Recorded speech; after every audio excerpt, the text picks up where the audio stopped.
मैं आपसे जानना चाहता हूं, क्या बाबा साहब का सपना पूरा हो गया है क्या?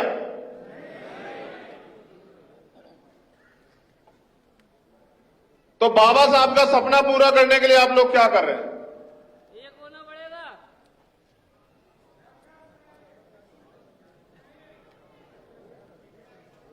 मैं आपको बस बता रहा हूं, आप लोग जान लो, आपके काम आएगा, आगे बढ़ने का मौका देगा आपको ये। मैं अपनी बात की शुरुआत बाबा साहब अंबेडकर के एक संदेश से करना चाहता हूं, और वो संदेश आगरा की पवित्र धरती पे 18 मार्च 1956 को बाबा साहब अंबेडकर ने दिया था। उन्होंने कहा कि मैं बड़ी कठिन परिस्थितियों में तमाम तरह के अन्याय,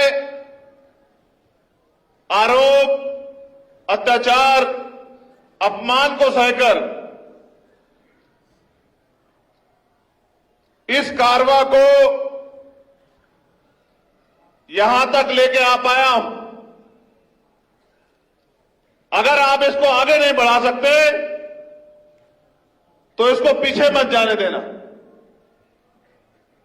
उन्होंने यह भी कहा कि मुझे मेरे पढ़े लिखे लोगों ने धोखा दिया। उन्होंने उसके बाद जो कहा वो बहुत महत्वपूर्ण है, और उन्होंने कहा कि अब मैं बूढ़ा हो चला हूं, परेशान रहता हूं, मुझे नींद नहीं आती। मैं अपने जब चारों ओर देखता हूं तो मुझे एक भी नौजवान नहीं दिखाई देता जो इस तंबू का बंबू बनके इस आंदोलन को आगे ले जा सके। ये बात बाबा साहब अंबेडकर 56 में कह रहे हैं। कब कह रहे हैं? 56 में। और किनके बीच में कह रहे हैं? ये बात बाबा साहब अपने उन अनुयायियों को भी कह रहे हैं जो उनके साथ काम कर रहे थे। ये सिर्फ समाज को नहीं कह रहे हैं, ये बात बाबा साहब अंबेडकर अपने अनुयायियों, अपने सहयोगियों को भी कह रहे हैं। वो उनको भी आईना दिखा रहे हैं कि आज मुझे मेरे चारों ओर कोई एक भी नौजवान ऐसा दिखाई नहीं देता जो इस आंदोलन रूपी तंबू का बंबू बनके इस आंदोलन को आगे बढ़ा सके। यानी कि जो साथी उस समय काम कर रहे थे बाबा साहब के साथ, बाबा साहब उन पे भी भरोसा नहीं कर पा रहे थे कि इसको आगे बढ़ा देंगे। वो कहते अगर कोई ऐसा नौजवान खड़ा हो जाए और इस आंदोलन को आगे बढ़ाए तो मैं भी चैन से मर सकूं। वो इस देश के नौजवानों से आह्वान करते हैं कि उठो, जागो। अपने लिए तो पशु पक्षी भी जी रहे हैं, श्रेष्ठ जीवन जीना है तो समाज के लिए जियो। आज भीम आर्मी वही तो कर रही है।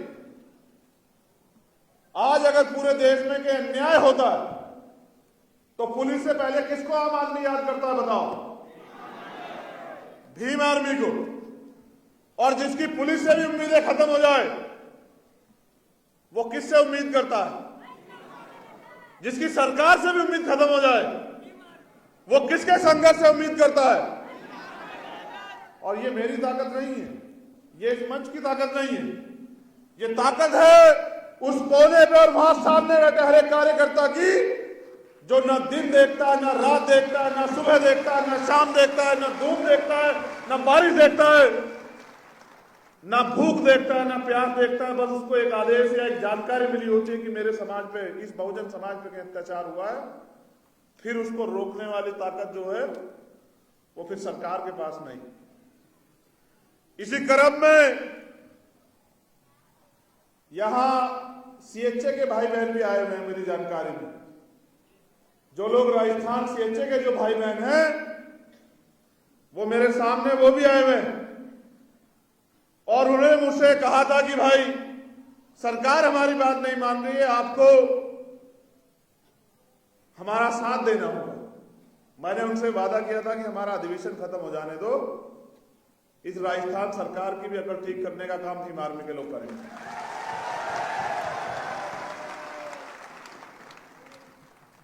कमजोरों की, शोषितों की कोई सरकार नहीं होती।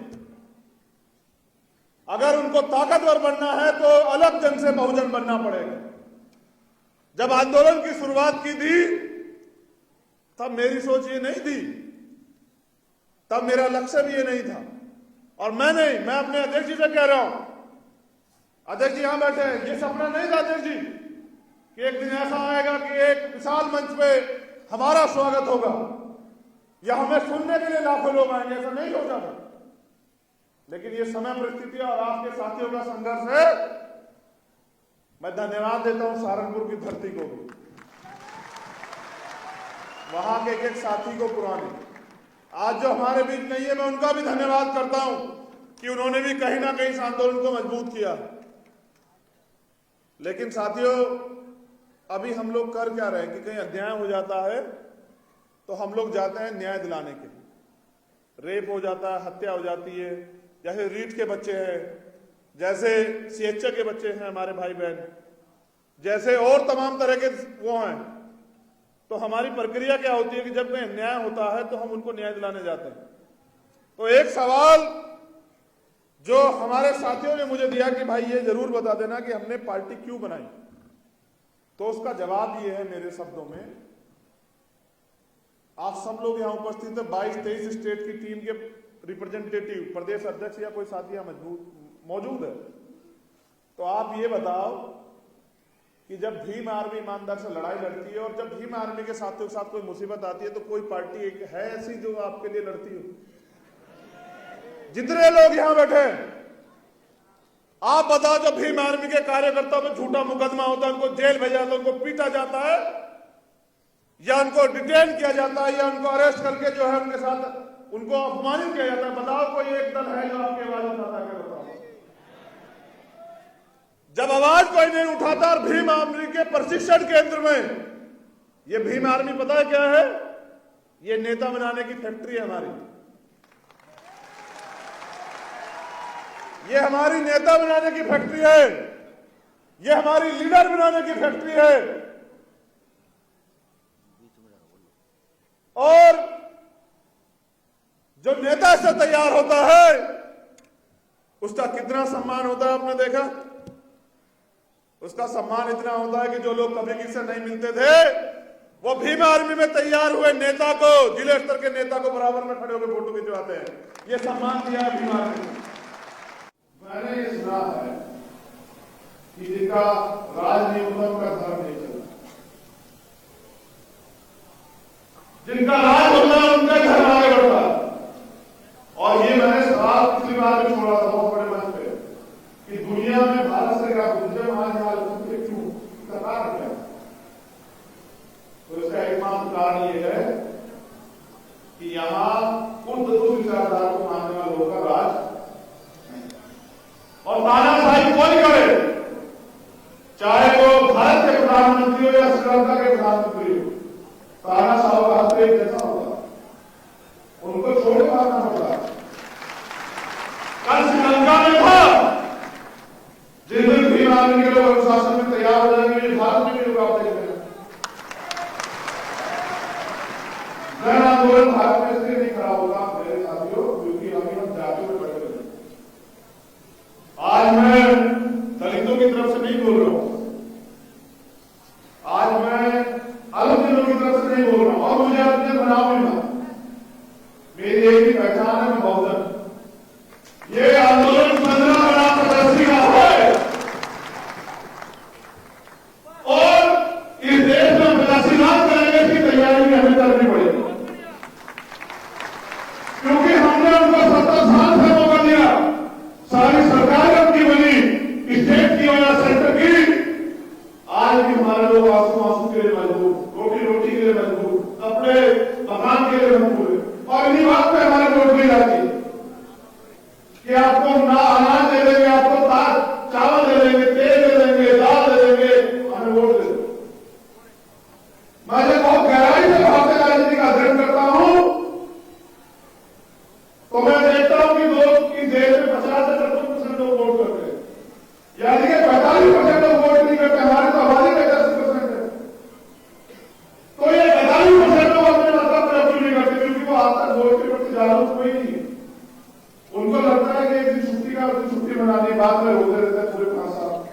कि साहब हमारे से कुछ आया नहीं। जब तक हम लोग जाति के जंजाल से बाहर निकल के बहुजन नहीं बनेंगे, इस देश के एससी, एसटी, ओबीसी माइनॉरिटी को संगठित नहीं करेंगे, तब तक हम लोग इस देश में रोते ही रहेंगे, चिल्लाते रहेंगे। इसके अलावा कोई चारा नहीं। और आपके रोने चिल्लाने से कोई सरकार नहीं बिगड़ती। इसका उदाहरण है सीएससी के बच्चे बैठे, इसका उदाहरण उत्तर यहाँ शिक्षक भर्ती के बच्चे बैठे थे कि वो रोए भी, चिल्लाए भी, पीटे भी, भूखे मिले, पैसे दे, लेकिन सरकार को दया नहीं है। क्योंकि सरकार का चरित्र एक होता है कि हमने राजस्थान की सरकार से सीखा। मैं धन्यवाद देता हूं राजस्थान की सरकार का, उन्होंने हमारे हौसले और बुलंद किए।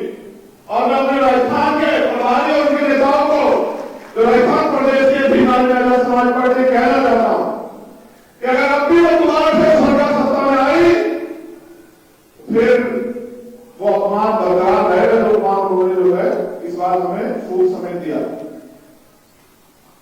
उसका भी इंतजाम आप लोगों को करना पड़ेगा। साथियों,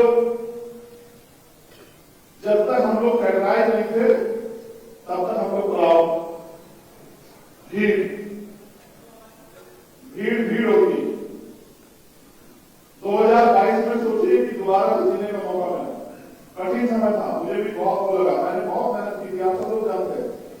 कोई ऐसा आंदोलन नहीं, एक आंदोलन ऐसा नहीं जिसमें मैंने कभी आपको निराश किया। व्यक्तिगत रूप से कह रहा हूं, इस समय में पूरी बीमारी है, मैं इनकी नेतृत्वकर्ता के तौर पर बोल रहा हूं। कोई एक आंदोलन ऐसा है जिसमें बीमारी के लोगों ने पीठ दिखाई? कोई एक ऐसा मामला है जहां बीमारी के लोगों ने चेहरे मुकदमे के डर से घर में दहलीज रास्ता किया? मुझे तो आज भी वो याद,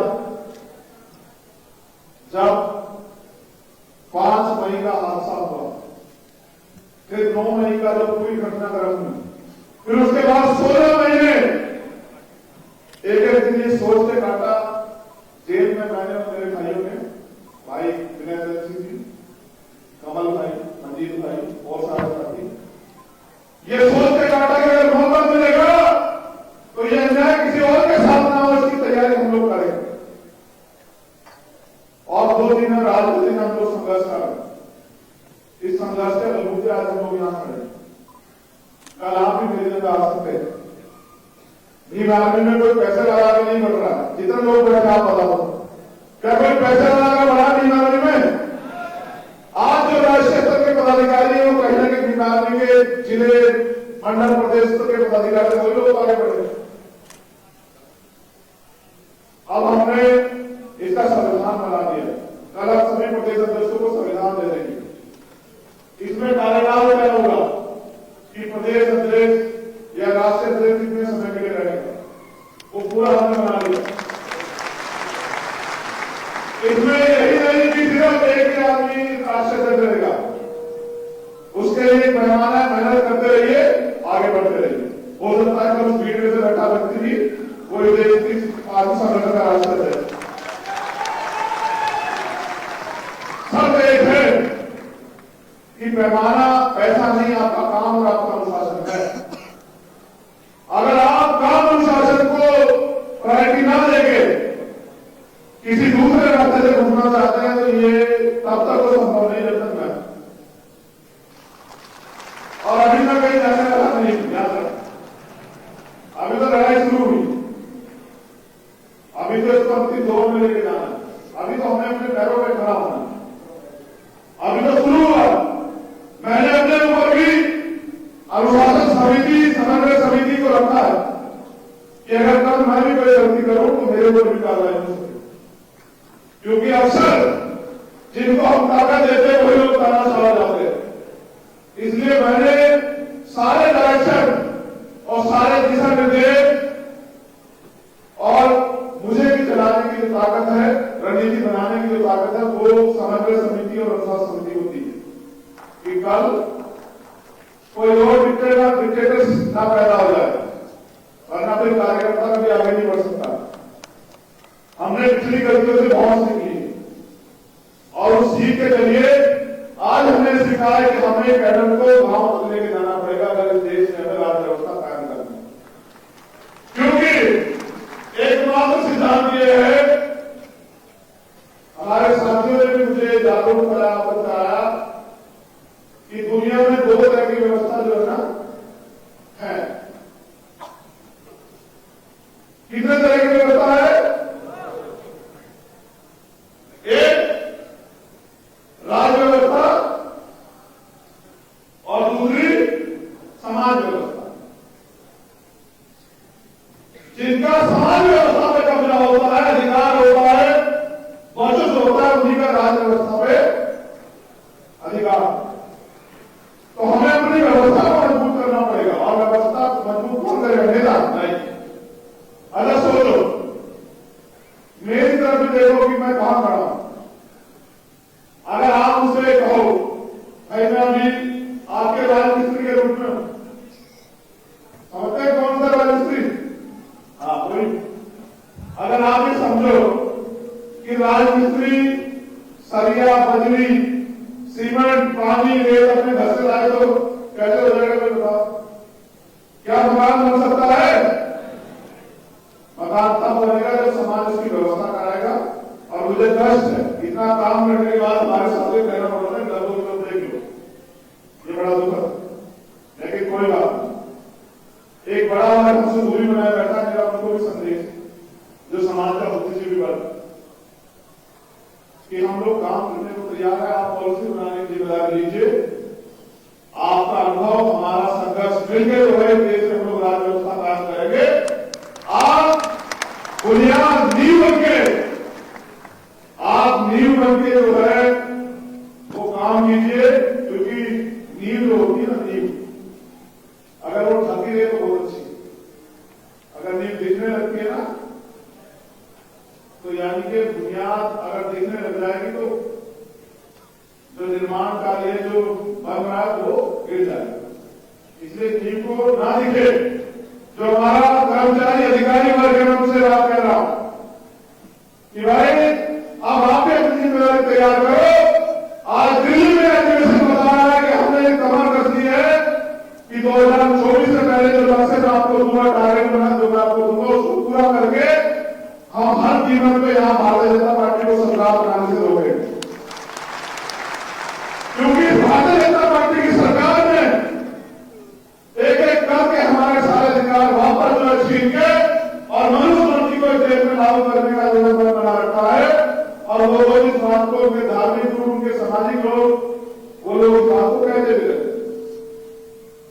इसलिए क्योंकि गुलामी नहीं सहनी है, इससे भीम आदमी की जिम्मेदारी बनती है कि जो भीम आदमी को काम दिया गया है वो उस काम को करे, और वो काम कैडर के माध्यम से हम लोग बता दें। आप टारगेट सुन लीजिए, मैं आपको टारगेट बता रहा हूं, नोट कर लीजिए सभी प्रदेश अध्यक्ष और कार्यकर्ता साथी भी नोट कर लें। इन टारगेट को पूरा करना है 2021 से 2022 तक, 22 से 23 तक। हम 2022 में 1 साल के अंदर टारगेट है, बताओ मदद करोगे नहीं करोगे? बताओ, जो जिम्मेदारी मिलेगी उसका पालन करोगे? नोट करो, ये टारगेट है हमारा 1 साल का। जब अगला राष्ट्रीय अधिवेशन होगा तो हम हिम्मत से कह सकते हैं कि हमने क्या किया। मैंने तो सोचा था कि आज हमारे प्रदेश अध्यक्ष बताएंगे कि मेरे प्रदेश में 55 जिले हैं, मैंने 54 में संगठन बना दिया, बहुत मजबूत संगठन, और मैंने 1000 से ज्यादा मामलों में अन्याय के खिलाफ लड़ाई लड़के न्याय दिलाया। लेकिन हमारे प्रदेश अध्यक्ष अभी वही बात करते रहे कि हमने 1 मामले में न्याय दिलाया, 2 मामले बिना संगठन के संघर्ष हो ही नहीं सकता ना। ये जो प्रदेश अध्यक्ष हैं वो नोट कर लें, फिर मैं आपको यहां आपको बुलाऊंगा कि आप संकल्प भी लेंगे मेरे साथ कि हम इसको करके दिखाएंगे। ठीक है? आजाद समाज पार्टी के लोग भी, जो हमारे नेतागण हैं, वो भी इस बात को नोट कर लें। जो घोषणाएं कर रहा हूं उनको पूरा करके दिखाओगे नहीं दिखाओगे? बताओ, बेइज्जत तो नहीं करवाओगे देश में मुझे? पहली घोषणा, हमें प्रदेश में 5 प्रदेश स्तरीय लीडर तैयार करने हैं। हमें प्रदेश में 5 प्रदेश स्तरीय लीडर तैयार करने हैं। समय परिस्थिति के अनुसार उनको कार्य करने का मौका देना है। जैसे अगर ए फेल हो जाता है तो उसका काम बी करेगा, बी फेल हो जाता है उसका काम सी करेगा, सी फेल हो जाता है उसका काम डी करेगा। 5 ऐसे प्रदेश के नेता होने चाहिए जो अपने दम पे प्रदेश की सरकार को हिलाने की हिम्मत रखते हो और अपने संगठन को चलाने की हिम्मत रखते हो। एक नेता से काम नहीं चलेगा। एक चंद्रशेखर आजाद तैयार कर दिया, 5 चंद्रशेखर आजाद तैयार करने पड़ेंगे राष्ट्रीय स्तर पे। 1 साल के अंदर ये आपकी जिम्मेदारी है। हर जिले में हमें कम से कम 10 ट्रेनर्स तैयार करने हैं जो कैडर देने का काम करेंगे। प्रत्येक जिले में 10 ट्रेनर मिशन 78 के सहयोग से जो कैडर देने का काम करेंगे। 1 साल का टारगेट है 2023 तक हर जिले में। और कैडर देना सीखिए, पहले कैडर लीजिए फिर देना सीखिए। और जिस दिन आप कैडर को आत्मसात करेंगे उस दिन आप असली मिशनरी बनेंगे।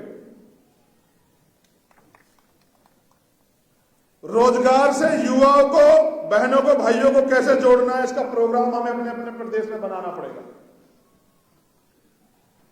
कोई भी भर्ती, कोई भी नियुक्ति निकलती है, बैकलॉग निकलता है, तो हमें उसके लिए टीम बना के अपने युवाओं को जागरूक तैयार करना पड़ेगा कि ये भर्ती आई है, आप लोग इसको वो करो, या बिजनेस मॉडल बना के अपने लोगों को रोजगार से जोड़ना है।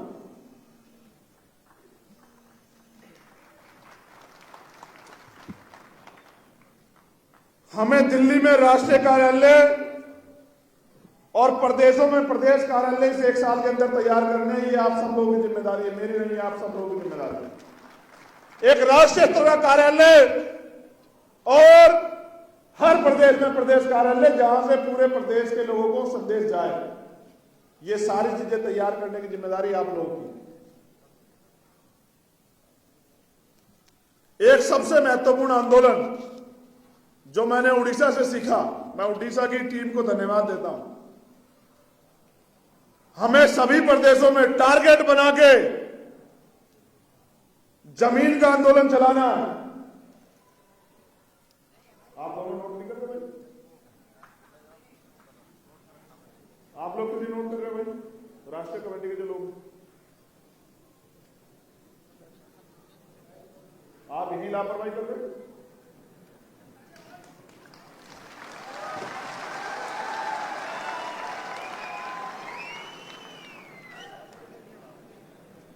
कल किससे पूछते फिरोगे?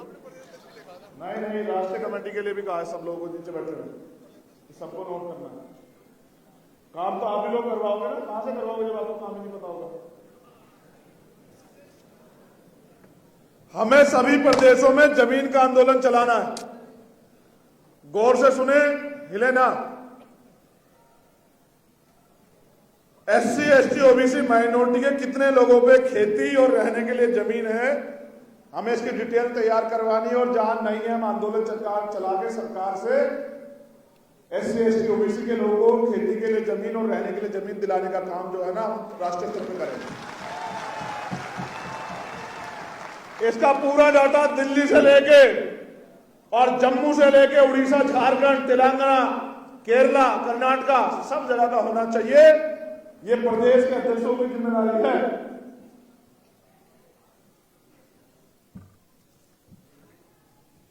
अब एक टीम जिनका धन्यवाद हुए बगैर रह गया था, मुझे मौका था कि जब वो मेरा नंबर आएगा तब मैं उनका धन्यवाद दूंगा। मैं अपनी बहुजन मीडिया का भी धन्यवाद देता हूं।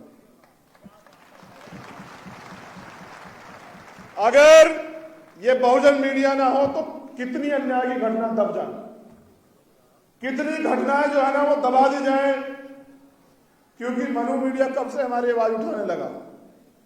मैं बहुजन मीडिया के एक साथी का दिल से धन्यवाद करता हूं कि आप लोग बहुत अच्छा काम कर रहे हैं। महामानव तथागत बुद्ध और महापुरुषों कृपा आप पे बनी रहे। आज आपके YouTube चैनल में, कल आपका नेशनल चैनल भी बने, मेरी आपके लिए मंगल कामना। लेकिन हमें एक IT सेल भी पूरे देश में तैयार करना है, क्योंकि इनकी पैसे की मीडिया का सामना करने के लिए हम पे अपना मीडिया होना चाहिए, नहीं होना चाहिए, बताओ। बहुजन मीडिया के साथी काम करते हैं, लेकिन आपको अपना बनाना पड़ेगा, नहीं बनाना पड़ेगा कि मेरे द्वारा या राष्ट्रीय कमेटी या किसी भी प्रदेश कमेटी के द्वारा दिए गए निर्देश कुछ घंटों में आप तक पहुंच जाए। बनाना पड़ेगा, नहीं बनाना पड़ेगा? हाँ। और इसी के उसमें हमारे एक साथी हैं आवेश जी, उनका धन्यवाद देता हूं, जो महाराष्ट्र से राष्ट्रीय कोर कमेटी के मेंबर हैं। अगर वो यहां हो तो खड़े हो जाएं। क्या यहां है आवेश जी? कहां है वो? अपनी मेहनत की कमाई से हमारा जो है मीडिया की वेबसाइट जो है तैयार करा रहे हैं। मैं उनका धन्यवाद देता हूं, क्योंकि बिना अपने मीडिया के अपनी सच्ची बात जाएगी नहीं। उस मीडिया में पूरे देश में होने वाले भीम आर्मी के आंदोलन संघर्षों को जो है ना जगह मिलेगी, और समय समय पे मेरे या और साथियों द्वारा कही गई बात आप तक पहुंचेगी। बहुत जल्द मैं उसका बहुत जिम्मेदारी से इनॉग्रेशन करूंगा। मैं आपको सबको सूचना दूंगा बहुत जल्द उसकी। जो सबसे इंपॉर्टेंट काम है भीम आर्मी के साथियों का, हमें सभी प्रदेशों में युद्ध स्तर पर संकल्प लेकर 1 लाख पाठशाला 1 साल के अंदर खोलनी। 1 लाख भीम आर्मी पाठशाला है हर स्टेट के अंदर युद्ध स्तर पर तैयारी करके जिला, विधानसभा, मंडल, तहसील के लोगों को जिम्मेदारी देके 1 साल के अंदर 1 लाख पाठशालाएं पूरे भारत में हमें खोलनी है, टारगेट बना के। हिमाचल में भी खोलनी है पाठशालाएं, क्योंकि मैंने आज ही अखबार में पढ़ा, एक दिल्ली की जो सरकार है जो कहती है कि बाबा साहब का और भगत सिंह का फोटो लगाना है। मैंने ये पढ़ा पंजाब से जो न्यूज आई थी कि 2 लाख शेड्यूल कास्ट के बच्चे सिर्फ उन्होंने छात्रवृत्ति का पैसा नहीं दिया, उनको पढ़ाई छोड़नी पड़ी। ये जो है बाबा साहब की फोटो दिखा के हमारे वोट छीनने वालों का सच। जो लोग बाबा साहब की फोटो दिखाकर कहते हैं कि हम बाबा साहब का आंदोलन चला रहे हैं, उनके सपनों का वो कर रहे हैं, उनको ये भी नहीं पता बाबा साहब के सपने क्या थे। इसलिए एजुकेशन के बिना, क्योंकि ज्ञान से जानकारी बढ़ेगी, जानकारी के बाद हम लोग सवाल करना सीखेंगे, तो 1 लाख पाठशालाएं खोलने कितने साथी मदद कराएंगे? हाथ खड़े करके बताओ। अच्छा, हाथ खड़े रखना एक बार। इतने लोग अगर ईमानदारी में तुम लोग साथ दे दो ना, तो मैं दिल्ली पहुंच जाऊंगा 5 साल में।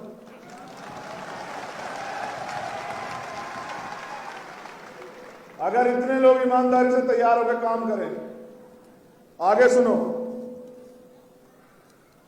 हमें भीम आर्मी स्टूडेंट फेडरेशन को सभी कॉलेज और यूनिवर्सिटी तक पहुंचाना है अपने अपने प्रदेश में। ये भीम आर्मी आजाद समाज पार्टी के साथियों की जिम्मेदारी है कि भीम आर्मी स्टूडेंट फेडरेशन, क्योंकि कॉलेज विश्वविद्यालय में हम लोग घुस नहीं पाते, क्योंकि वो कहते हैं हमारा इंटरनल मामला है। और सबसे ज्यादा शोषण जिसका गवाह दिल्ली भी है प्रोफेसर रतनलाल जी, और जिसकी गवाह लखनऊ भी है प्रोफेसर रविकांत जी, जो अपमान उन्होंने सहा वो इसी वजह सहा क्योंकि वहां भीम आर्मी स्टूडेंट फेडरेशन नहीं। जिस दिन भीम आर्मी स्टूडेंट फेडरेशन का योद्धा यूनिवर्सिटी कॉलेज में होगा, किसी की मनुवादी की हिम्मत नहीं होगी कि किसी अधिकारी, कर्मचारी, किसी अध्यापक और किसी बहुजन समाज के बच्चे का अपमान कर सके या उसको प्रताड़ित कर सके। हम रोहित वेमुला को खोल चुके हैं, हम अभी भी कई रोहित वेमुला खोने कगार पे, अब हमें इसे बंद करना पड़ेगा। उसका तरीका है कि भीम आर्मी स्टूडेंट फेडरेशन हर कॉलेज और यूनिवर्सिटी तक पहुंचे। ये आप सबकी जिम्मेदारी। एक महत्वपूर्ण काम मिशन 78 के साथियों के लिए, धारिया जी से लेकर सब लोग यहां मौजूद हैं, बहुत इंपॉर्टेंट काम है सीओ साहब। 1 साल के अंदर 10 लाख अनुशासित, प्रशिक्षित, समर्पित, संकल्पित और ईमानदार सक्रिय कार्यकर्ता तैयार करने हैं, डाटा बनाते हैं। कितने? 10 लाख 1 साल के अंदर हो जाएंगे, नहीं हो जाएंगे? हमारे वालों को कर दो कैडराइज। इनकी संख्या 10 लाख से ज्यादा है, मैं इनको पूरे देश में जाके देखता हूं, बस इनको कैडराइज करवाना। देखो, अनुशासन सर्वप्रथम, डिसिप्लिन, फिर कैडराइज। जबकि एक कैडराइज व्यक्ति में, मिशनरी व्यक्ति में सब आ जाता है, लेकिन मैं अलग अलग बता रहा हूं। फिर डेडिकेशन, अगर समर्पण नहीं तो सब जीरो। आज आपको पद से हटा दिया और आपने सोशल मीडिया बैठ के सारी मेहनत जीरो कर दी। हो सकता है कल आपको उससे बड़ी जिम्मेदारी मिल जाती। अगर आप अनुशासन में काम करते रहते तो डेडिकेशन बहुत जरूरी। फिर अगर कमिटमेंट नहीं होगा, संकल्प नहीं होगा, तो फिर कुछ नहीं होगा। तो डेडिकेशन के बाद संकल्प, कमिटमेंट बहुत जरूरी है। और इन सारे कामों में ऑनेस्टी यानी कि ईमानदार होना जरूरी है। जो व्यक्ति ईमानदार नहीं होगा वो इस काम को नहीं कर पाएगा। ठीक है। एक जो सबसे महत्वपूर्ण जिम्मेदारी राष्ट्रीय अध्यक्ष जी ने और कमेटी ने मुझे सौंपी, मैं उसकी घोषणा भी कर देता हूं। हमारे यहां हिमाचल की टीम आई हुई, आपका उन्होंने, वो हमारे जिलाध्यक्ष है हिमाचल के, जिलाध्यक्ष है किस पद पे? प्रदेश उपाध्यक्ष। कहां है? सन्नी। वो टीम कहां है जो यहां शौर्य प्रशिक्षण कर रही थी? कहां पर है? अच्छा, चले गए। बहुत सोचने के बाद यह तय किया गया है। अभी क्या है कि हम जब कोई अन्याय अत्याचार हो जाता है तो रेप हत्या हो जाती है तो अपने लोगों को न्याय दिलाने के लिए जाते हैं, लेकिन मुझे लगता है कि इनको रोका जा सकता है अगर हम अपने साथियों को आत्मरक्षा का प्रशिक्षण दे, सेल्फ डिफेंस का। तो यह तय किया गया है कि पूरे देश में एक वॉलेंटियर फोर्स बनेगी, जिस वॉलेंटियर फोर्स का काम होगा कि वो बहुजन समाज की हर बेटी और हर बेटे को वो प्रशिक्षित करेगी गांव गांव जाके कि आत्मरक्षा कैसे करनी। उसमें जो आपके सामने यहां दिखाया गया ये उसका उदाहरण था।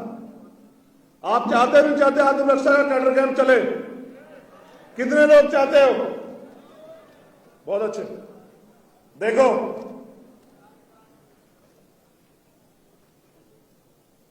मैं जब अखबार में पढ़ता हूं, टीवी में पढ़ता हूं, जब हेडिंग चलती है कि वहां एक बच्ची के साथ बलात्कार हुआ, हत्या हुई, और ये रोज का काम है, बहुत तकलीफ होती है, लेकिन अगर हम उसको आत्मरक्षा की ट्रेनिंग दे दे तो वो बहन अपनी रक्षा स्वयं कर सकती है और ऐसे दरिंदों को सबक सिखा सकती है। इसलिए हमने लोगों ने तय किया कि आत्मरक्षा की ट्रेनिंग होनी बहुत जरूरी है। उसके लिए हम पे बहुत एक कैडराई टीम है। एक छोटे भाई हमारे हैं रोशिंदर, अगर यहां हो, वो रविदास मंदिर जब आंदोलन हुआ दिल्ली में, वो जेल गए थे,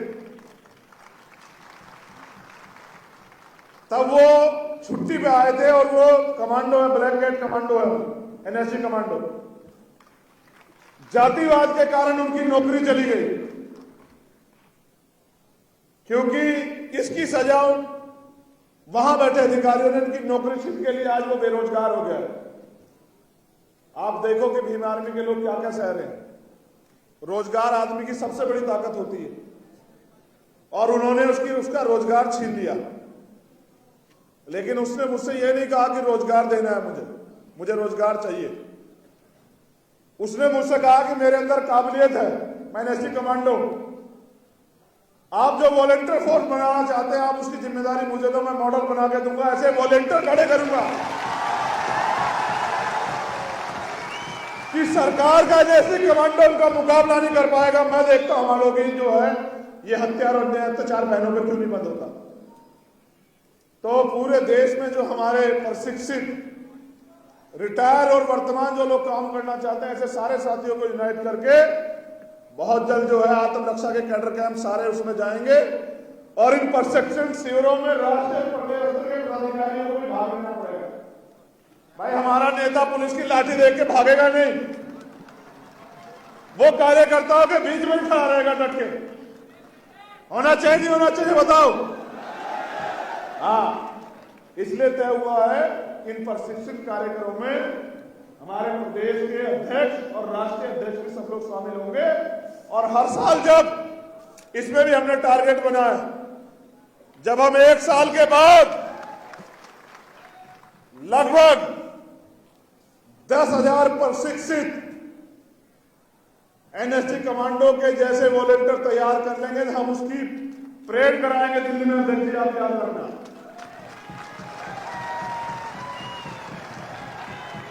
और भीम आर्मी के लोगों को ही, क्योंकि वो हमारे नेता हैं, उनको ही सम्मानित करवाएंगे। आप देखना जिस दिन 10,000 की आपकी कैडराइज फोर्स यहां उतरेगी, आप देखना कि बहुत सारे विरोधियों के हौसले उस दिन पस्त हो जाएंगे।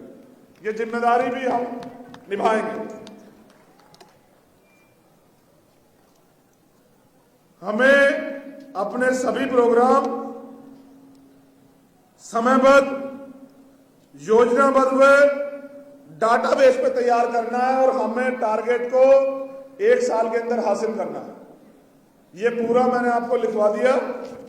अब एक आवश्यक बात आप सुन लो।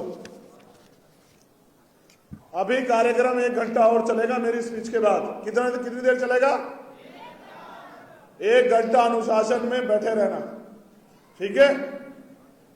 समझिए ये भी एक आंदोलन है और विरोधी की नजर आप पे पूरी है। जब तक कार्यक्रम चलेगा आप लोग, मैं भी यहीं बैठा रहूंगा और आप यहीं बैठे रहना। लेकिन मैं अपने विषय में आपसे कुछ बात करना चाहता हूं। ये कोई सामाजिक परिवर्तन का कार्यक्रम, ओवरनाइट प्रोग्राम नहीं है कि आज हमने कहा और कल परिवर्तन हो गया। पहले भी इसमें पीढ़ियां खप गई। 100 से ज्यादा महापुरुषों ने पूरी ईमानदारी से अपने बच्चों तक का बलिदान दिया, अपने जीवन की खुशियों का बलिदान दिया, तब जाके आज हम इस पायदान पे खड़े हैं। ये एक दिन में नहीं हुआ, ये आजादी से पहले और आजादी के बाद आज 72वां साल चल रहा है। इतना संघर्ष करने के बाद आज हम लोग यहां खड़े हैं कि हम लड़ने के बारे में, संघर्ष के बारे में सोच पा रहे हैं। लेकिन मैं इसको 10 साल का टारगेट मानता हूं। कितने साल का? अब यहां उपस्थित मैं तमाम अपने नेताओं से इस आंदोलन को मजबूत करके और आपको शासक बनाने के लिए 10 साल का समय चाहता हूं कि आप लोग 10 साल तक इस आंदोलन को बिना किसी लोभ लालच के चलाने में मदद कराएं। कितने लोग मदद कराएंगे? हाथ उठा के बताओ। दोनों हाथ उठाओ, एक हाथ से नहीं मानेंगे। ये भी देखना कौन हाथ में उठा रहा है। आप नहीं। अध्यक्ष जी ध्यान रखना, दोनों लोग कौन हाथ में उठा रहा है। जो 10 साल वाला नहीं है उसका ध्यान रखना पड़ेगा, ठीक? आपको मुझसे बहुत सारी उम्मीदें। साइलेंट हो जाओ। जो आपके आसपास बोल रहा है उसके मुंह पे हाथ रख दो, उसको चुप करो।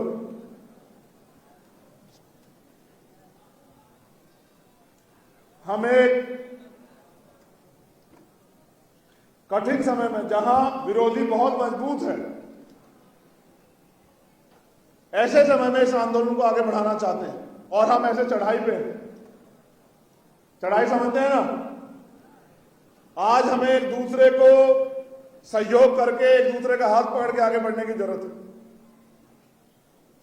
मैं अपने साथियों से कहूंगा कि व्यक्तिगत स्वार्थ में संगठन में कोई गुटबाजी ना करें, क्योंकि जो पुराने लोग हैं उन्होंने तो संगठन में योगदान दिया, लेकिन वो ये भी जान लें कि सिर्फ आपके सहयोग से संगठन नहीं चल रहा। हर प्रदेश में ईमानदारी से भीम आर्मी के लोग मेहनत कर रहे हैं, उनकी मेहनत से भी संगठन चल रहा है। आपने संगठन को बनाया, खड़ा किया, बहुत अच्छी बात है। लेकिन आज दिल्ली में, केरल में, बंगाल में, जम्मू में भी लोग इतनी ईमानदार से काम कर रहे हैं और तमाम तरह का अन्याय सह रहे हैं।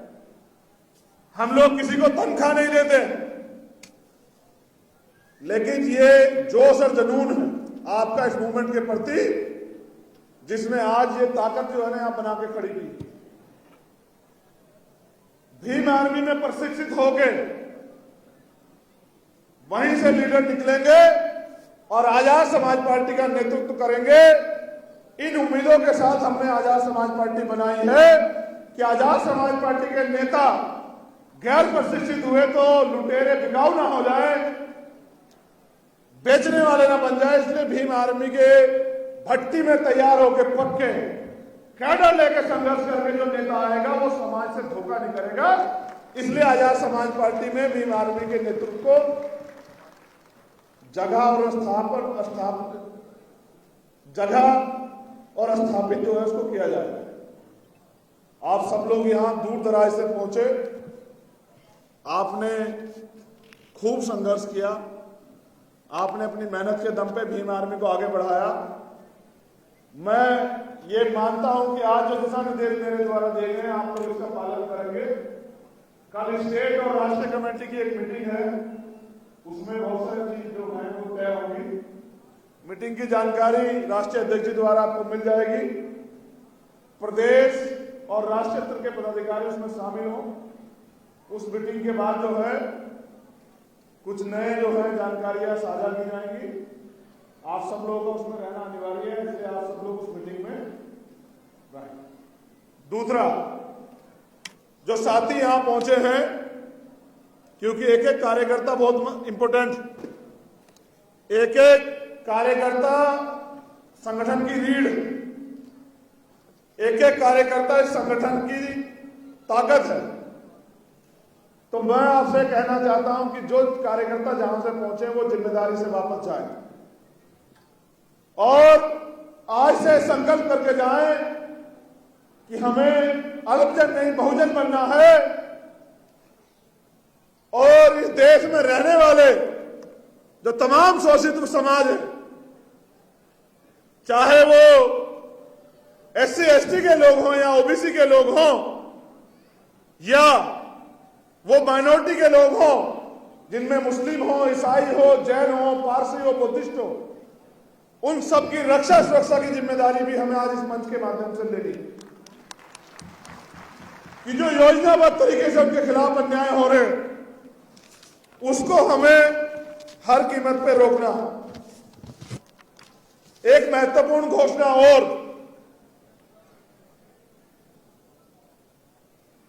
अब हम जो अपने अधिकारी कर्मचारी हैं उनकी पीड़ा को भी समझते हैं, क्योंकि वो आंदोलन नहीं कर सकते हैं। तो उनके जो इश्यू है, चाहे वो पेंशन का हो, चाहे वो प्रमोशन में रिजर्वेशन का हो, और हमारी मांग भी रहेगी कि प्रमोशन में रिजर्वेशन SC ST के साथ OBC को भी दिया जाए। उसके साथ चाहे पूरे देश में जातिवार जनगणना हो या सरकार की जो साजिशें हैं, जो वो तमाम तरह से देश के मूल निवासियों के साथ कर रही है, उनके खिलाफ भी हमें मूवमेंट चला के जो है उनकी सच्चाई को, उनके झूठ को जो है उजागर करना है। इसकी तैयारी भी हमें करनी है। तो मैंने जो 3 इशू बताए, उनकी पेंशन,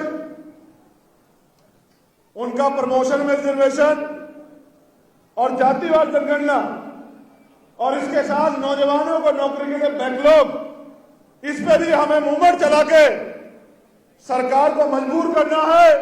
और अगर सरकार मजबूर ना हो पाई तो हमें अपनी सरकार बना के इन चीजों को लागू करना, इसकी तैयारी भी हमें करनी पड़ेगी। तो मेरा आप सभी से निवेदन है कि जब तक प्रोग्राम चले आप अनुशासन में बैठे रहे और प्रोग्राम की समाप्ति की घोषणा के बाद ही अपनी जगह छोड़े। ऐसी मुझे आशा विश्वास है कि जो टारगेट मैंने आप लोगों को दिया है, आप समय और परिस्थिति को समझते हुए कि 2024 हो सकता है अंतिम लड़ाई हो लोकतंत्र में, हो सकता है देश के बाद, इस देश में 2024 के बाद कभी चुनाव ना हो, इस बात को भी हमें गहनता समझना है। हमें दुश्मन को ज्यादा मौका नहीं देना है, इसलिए 2 साल में अपने पैरों पर खड़ा होकर भारतीय राजनीतिक व्यवस्था में अपने हस्तक्षेप इतना मजबूत करना है कि हमारे बिना कोई भी जो है एजेंडा ना बने, और अगर एजेंडा बने तो हम सरकारों की प्रायोरिटी पे या सरकार में रहना चाहिए। बहुत बहुत धन्यवाद। जय भीम, जय भारत, जय मंडल, जय जोहार, जय संविधान। आप मानते हैं ना संविधान को खतरा है? कितने लोग मानते हैं कि आज संविधान को खतरा है? उसकी बचाव की तैयारी मैंने 1 साल की आपको बताई है। आप तैयारी पूरी करवा दो, किसी की हैसियत नहीं बैठेगी कि वो संविधान की तरफ आप उठा के देख ले। मेरा आपसे वादा। और याद रखना, अभी तो संघर्ष शुरू हुआ,